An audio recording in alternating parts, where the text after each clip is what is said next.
Let's speak now to Hannan Hussain from the global think tank Initiate Futures in Islamabad. Thank you so much for your time. So we're hearing Donald Trump saying more talks are on the cards. Iran is saying lift the blockade of our ports first. Realistically, do you think these talks are going to go ahead?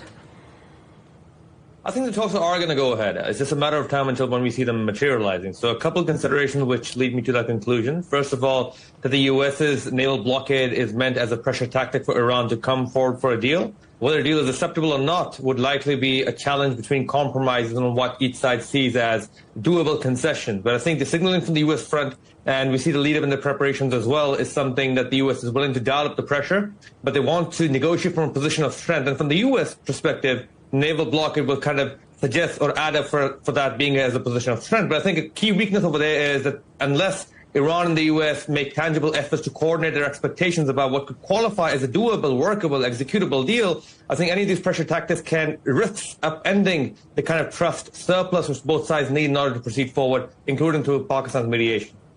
Iran is saying that it's quite far from any final agreement. Donald Trump much more upbeat. So is it clear, actually, how far apart the two sides are at this point?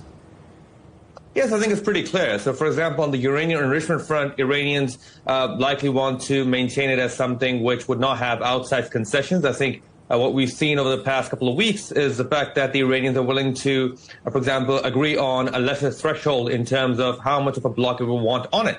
But I think what makes it a key sticking point is, for example, when the Iranians talk about oversight, it includes certain powers the U.S. has not exactly been too friendly or too cooperative towards. And also these threats about maintaining military pressure on Iran, as you talk about the Strait of Hormuz as well, is something which leads to a lot of irritants going forward. So I think in order for consensus to be built around these areas, there needs to be a tangible guarantee from the Iranian perspective about the U.S.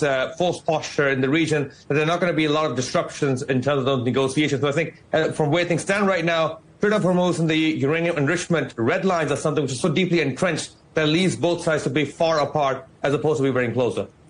So that nuclear issue, it's such a difficult one to navigate. What would Tehran want in return for giving up their nuclear ambitions or delaying them?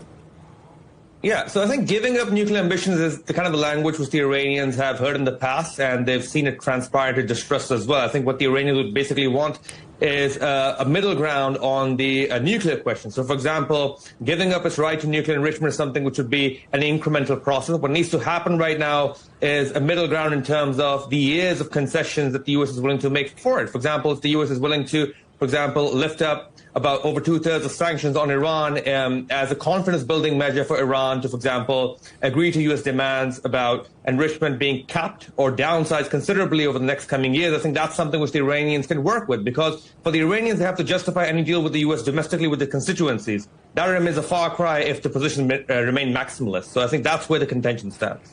How important are the role of good mediators in a situation like this where there's very little trust between both parties, and we're not even sure if J.D. Vance, who is a very high-profile member of the U.S. cabinet, he might not even be there. It's not 100% clear. So talk to us about the role of mediators in a situation like this.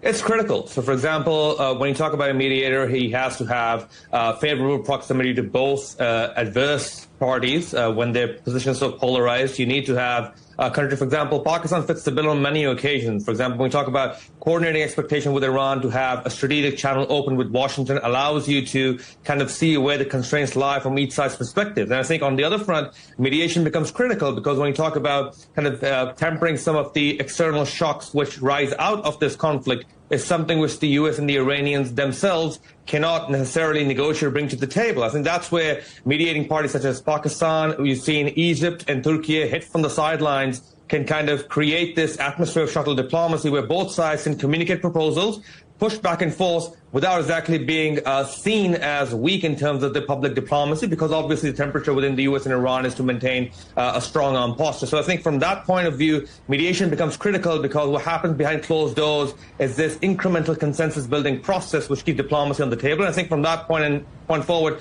Pakistan's role has been demonstrated as effective over the past couple of weeks. Building on that will require regional consensus, something which allows Pakistan to also filter in the feedback from Gulf powers who've been disproportionately affected into this process. So it remains very multi-vector. I think mediation kind of fits the bill on that front.